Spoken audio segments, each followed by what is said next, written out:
નમસ્તે વિદ્યાર્થી મિત્રો, કેમ છો? મજામાં? આજના વિડીયો લેક્ચરમાં આપ સૌનું સ્વાગત છે। તો આજના વિડીયો લેક્ચરમાં આપણે ધોરણ 7 વિષય ગણિત ચેપ્ટર 14 સંમતિ વિશે આપણે અભ્યાસ કરશું કે સંમતિ કોને કહેવાય કે જે રેખા વડે આપણે કોઈ પણ આકૃતિના બે સરખા ભાગ કરી અને એકબીજા ઉપર આપણે બંધ બેસતા કરી શકીએ તો એ આકૃતિને શું કહેવાય? સમમિત આકૃતિ છે તેમ કહેવાય। અને જે રેખા આપણે દોરી કે જેના વડે સરખા આપણે ટુકડા કર્યા એ રેખાને શું કહેવામાં આવે છે? સમમિતિની રેખા। કે અહીંયા આપણે એક સમબાજુ ત્રિકોણ લઈએ તો સમબાજુ ત્રિકોણને આ હું રેખા દોરીશ તો એના હું શું કરી શકું છું? બે સરખા ભાગ કરી શકું।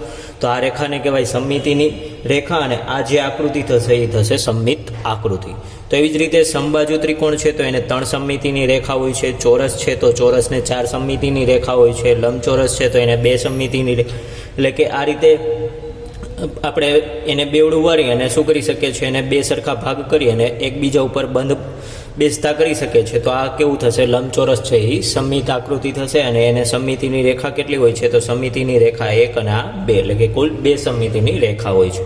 તો એમાં આપણે ચેપ્ટર 14 સમમિતિમાં વધારે માહિતી મેળવીએ તો જોઈએ આગળ કે નિયમિત બહુકોણોની બધી જ બાજુઓ અને ખૂણા સરખા હોય છે। કે કોઈ નિયમિત બહુકોણ લઈએ કે જેની બધી બાજુના માપ કેવા હોય છે? સરખા, અને બધા ખૂણા પણ કેવા હોય છે? સરખા હોય છે। તો તેને કેટલી સમમિતિ હોય છે? તો તેઓને 1 થી વધુ સમમિતિની રેખાઓ હોય છે। એટલે કે નિયમિત બહુકોણ છે તો નિયમિત બહુકોણને બધી જ બાજુઓ અને બધા ખૂણા કેવા હોય છે? સરખા હોય છે। હવે તો નિયમિત બહુકોણ હોય તો એને કેટલી સમમિતિની રેખા હોય? તો નિયમિત બહુકોણ હોય તો તેને 1 થી વધુ સમમિતિની રેખા હોઈ શકે છે। એટલે કે નિયમિત બહુકોણ કોને કહેવાય? કે જેની બધી બાજુઓ સરખી હોય અને બધા ખૂણાના માપ એ સરખા હોય તો એને સમમિતિની રેખા કેટલી હોય છે? તો તેને 1 થી વધુ સમમિતિની રેખાઓ હોઈ શકે છે। જો કોઈ રેખા દ્વારા આકૃતિ બે ભાગમાં એવી રીતે વેચાતી હોય કે બંને ભાગ બંધ બેસતા આવે, કે કોઈ રેખા દોરી અને આકૃતિના બે એવા સરખા ભાગ કરીએ કે જે બંને ઉપર શું થતા હોય? એકબીજા ઉપર બંધ બેસતા આવે તો તે આકૃતિને શું કહે છે? રેખિક સમમિતિ છે તેમ આપણે કહી શકીએ છીએ। એટલે કે જો કોઈ રેખા દ્વારા આકૃતિને બે ભાગમાં એવી રીતે આપણે વેચી શકીએ કે હું અહીંથી આ રેખા દોરું તો આ ભાગ અને આ નીચેનો ભાગ એ બંને ભાગ એકબીજા ઉપર બંધ બેસતા આવે છે તો આ આકૃતિને શું કહેવી છે? રેખિક સમમિતિ છે એમ આપણે કહી શકીએ, બરાબર। એટલે કે એવી જ રીતે આપણે લંબચોરસ લઈએ તો આ રેખા અથવા તો આ રેખા દોરીશ તો એને હું બે સરખા ભાગ કરી અને એકબીજા ઉપર બંધ બેસતા કરી શકીશ તો તે આકૃતિને શું કહેવામાં આવે છે? રેખિક સમમિતિ છે તેમ આપણે કહી શકીએ। ત્યારબાદ આગળ જોઈએ કે દરેક નિયમિત બહુકોણને તેની જેટલી બાજુઓ હોય તેટલી રેખિક સમમિતિ ધરાવે છે।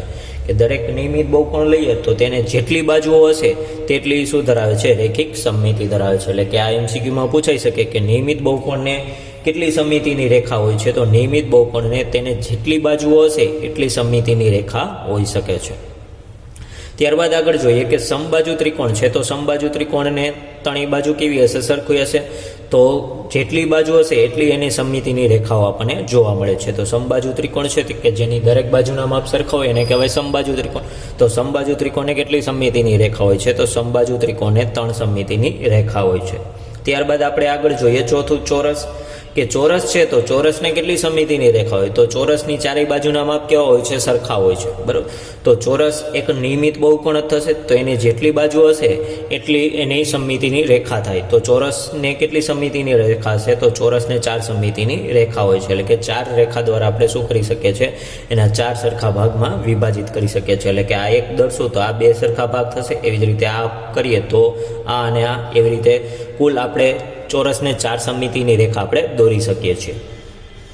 ત્યારબાદ આગળ જોઈએ નિયમિત ષટકોણ, તો નિયમિત ષટકોણને કેટલી સમમિતિની રેખા હોય છે? તો નિયમિત ષટકોણ હોય તો એ નિયમિત ષટકોણ એટલે કુલ 6, તો નિયમિત ષટકોણ એટલે એને 6 બાજુ હોય તો એને સમમિતિની રેખા પણ કેટલી થશે? 6 થશે। એટલે કે નિયમિત ષટકોણને 6 સમમિતિની રેખા હોય છે। ત્યારબાદ આગળ આપણે લંબચોરસ જોઈએ તો લંબચોરસને કેટલી સમમિતિની રેખા હોય? તો લંબચોરસ છે તો લંબચોરસને 2 જ સમમિતિની રેખા હોય, કારણ કે એમાં સામસામેની બાજુ જ ખાલી સરખી હોય છે, ચારેય બાજુ સરખી હોતી નથી। તો લંબચોરસને કેટલી સમમિતિની રેખા હોય છે? તો લંબચોરસને 2 સમમિતિની રેખા હોય છે। ત્યારબાદ આગળ જોઈએ તો વર્તુળ, તો વર્તુળને કેટલી સમમિતિની રેખા હોય? તો વર્તુળને અસંખ્ય સમમિતિની રેખા હોય છે। કે કોઈ પણ રેખા દ્વારા આપણે એને 2 સરખા ભાગમાં શું કરી શકીએ છીએ? વિભાજન કરી શકીએ। તો એ દરેક રેખા શું થશે? એની સમમિતિની રેખા થશે। તો વર્તુળને કેટલી સમમિતિની રેખા હોય છે? તો વર્તુળને અસંખ્ય સમમિતિની રેખા હોય છે। ત્યારબાદ આગળ જોઈએ, અરીસામાં મળતું પ્રતિબિંબ સંમતિ ધરાવે છે, કે અરીસામાં આપણે જે પ્રતિબિંબ મળે છે એ પ્રતિબિંબ શું ધરાવે છે? સંમિતિ ધરાવે છે. પરંતુ તેમાં ડાબી અને જમણી બાજુના ફેરફારોને ધ્યાનમાં લેવા જરૂરી છે, કે અરીસામાં આપણને જે મળતું પ્રતિબિંબ છે એ મળતું પ્રતિબિંબ શું ધરાવે છે? સંમિતિ ધરાવે છે. પરંતુ તેમાં આપણે ડાબી અને જમણી બાજુના જે ફેરફારો છે એ ફેરફારોને ધ્યાનમાં લેવા જરૂરી છે.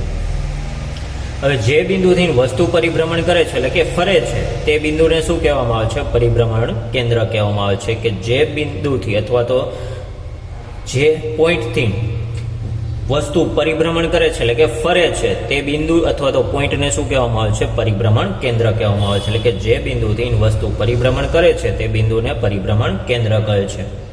અને જે ખૂણેથી વસ્તુ પરિભ્રમણ કરે છે તે ખૂણાને શું કહે છે? પરિભ્રમણ કોણ કહે છે. એટલે કે જેટલા અંશના ખૂણેથી વસ્તુ ફરે છે એ અંશના ખૂણાને શું કહેવામાં આવે છે? પરિભ્રમણ કોણ કહેવામાં આવે છે.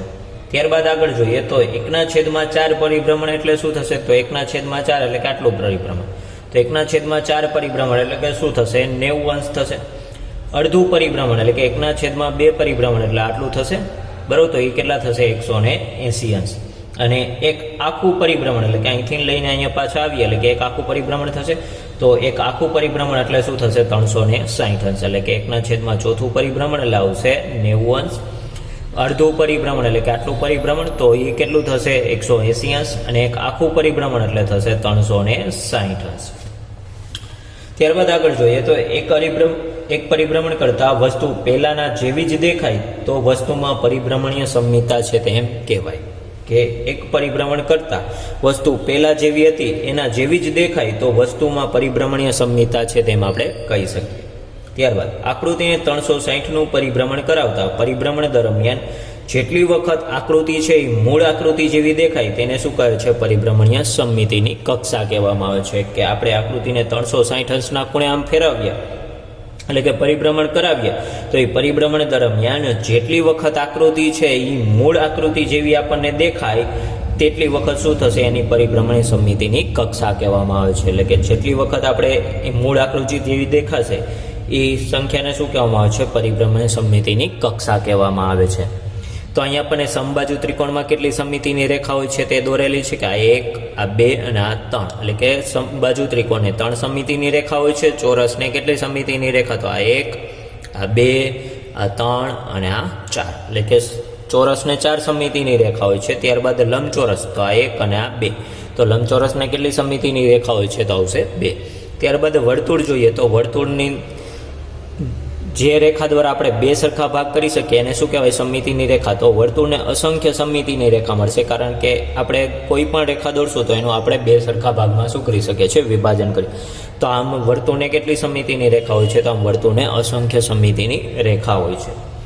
ત્યારબાદ આપણે આગળ જોઈએ તો સ્વાધ્યાય 14.1 કે સ્વાધ્યાય 14.1નો પહેલો પ્રશ્ન અહીંયા આપણને આપેલો છે કે કાણા પાડેલી આકૃતિઓની નકલ કરો અને સંમિતિની અક્ષ શોધો. કે કાણા પાડેલી જે આકૃતિ છે એ કાણા પાડેલી આકૃતિઓની નકલ કરવાની છે અને આપણે શું કરવાનું છે? સંમિતિની અક્ષ શોધવાની છે. તો અહીંયા આપણને પહેલી આકૃતિ જોઈએ તો પહેલી આકૃતિ શેની આપેલી છે? ચોરસની આપેલી છે. અને એની બંને બાજુ શું આપણને આપેલું છે? કાણ આપેલું છે. તો એને આપણે સંમિતિની રેખા દોરીએ તો આમ વચારે આવશે સંમિતિની રેખા. તો અહીંયા આપણે સંમિતિની રેખા દોરીએ એટલે કે સંમિતિની અક્ષ દોરીએ.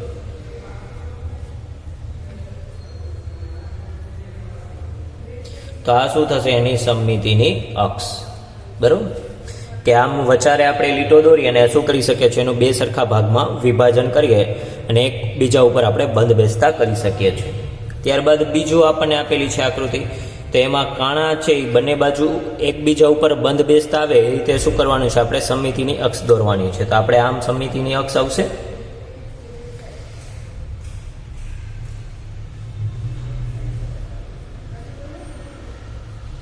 બરોબર.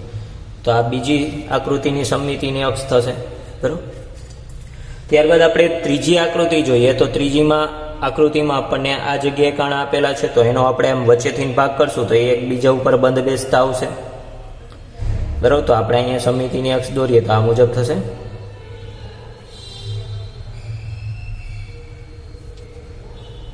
બરોબર. તો આ થશે ત્રીજી આકૃતિની સંમિતિની અક્ષ. પછી ચોથી આકૃતિ જોઈએ તો ચોથી આકૃતિમાં બે જગ્યાએ આપણને કાણ આપેલા તો વચારેથી હું અક્ષ દોરું સમમિતિની અક્ષ તો એ બંને એકબીજા ઉપર બંધ બેસતા આવે એટલે કે એની સમમિતિની અક્ષ આપણે દોરીએ તો આ મુજબ આવશે.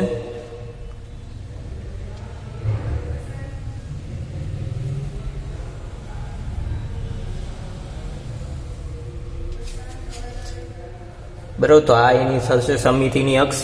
બરોબર કે વચ્ચેથી આપણે બે સરખા ભાગ કરશું તો એ બંને શું થશે એકબીજા ઉપર બંધ બેસતા આવે છે. ત્યારબાદ આપણે પાંચમી આકૃતિ એટલે કે ઈ આકૃતિ જોઈએ તો એમાં આપણને સમમિતિની રેખા દોરીએ તો એક પેલી એક આમ થશે, પછી બીજી આમ, પછી ત્રીજી આમ અને ચોથી આમ. તો આપણને જે આપેલી છે આકૃતિમાં એમાં સમમિતિની રેખા કેટલી થશે તો એમાં સમમિતિની રેખા થશે 4. તો અહીંયા આપણે ચારેય સમમિતિની રેખા દોરીએ.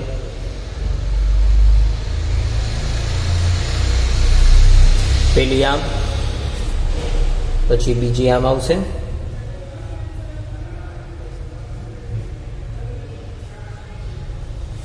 પછી ત્રીજી આમ,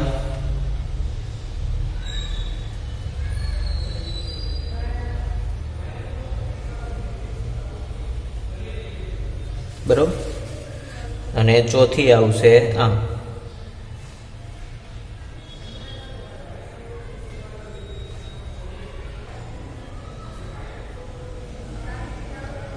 બરોબર, તો આ ચાર સમમિતિની રેખા મળશે આપણને પાંચમી આકૃતિમાં. બરોબર, આ પહેલી, પછી આ બીજી, આ ત્રીજી અને આ ચોથી એટલે કે આ પેલી જે પાંચમી આકૃતિ છે એમાં આપણને કેટલી સમમિતિની રેખા મળશે તો 5 સમમિતિની રેખા મળશે. ત્યારબાદ આપણને આ રીતની આકૃતિ આપેલી છે તો એમાં સમમિતિની રેખા આપણે દોરીએ કે જેના દ્વારા એનું બે સરખા ભાગમાં વિભાજન થાય તો આ વચ્ચારે જ આપણે દોરવી પડશે કે જેના દ્વારા એનું શું થશે બે સરખા ભાગમાં વિભાજન થશે. તો આ સમમિતિની રેખા આવશે. બરોબર, તો આ થશે એની સમમિતિની રેખા. ત્યારબાદ આપણે જી આકૃતિ જોઈએ તો એમાં આપણે સમમિતિની રેખા દોરીએ તો બે બાજુ કાણા છે તો વચારેથી આપણે સમમિતિની અક્ષ દોરશું તો એનું શું થશે બે સરખા ભાગમાં વિભાજન થશે કે જેના દ્વારા એક બીજા ઉપર શું થશે બંધ બેસતા આવે છે. તો સમમિતિની અક્ષ આ થશે. ત્યારબાદ આ આડું ત્રિકોણ આપેલું છે કે જેના કોર્નર ઉપર આપણને શું આપેલા છે કાણ આપેલા તો વચારેથી હું એને સમમિતિની અક્ષ દોરું તો એ શું થશે બંને એકબીજા ઉપર બંધ બેસતા આવશે.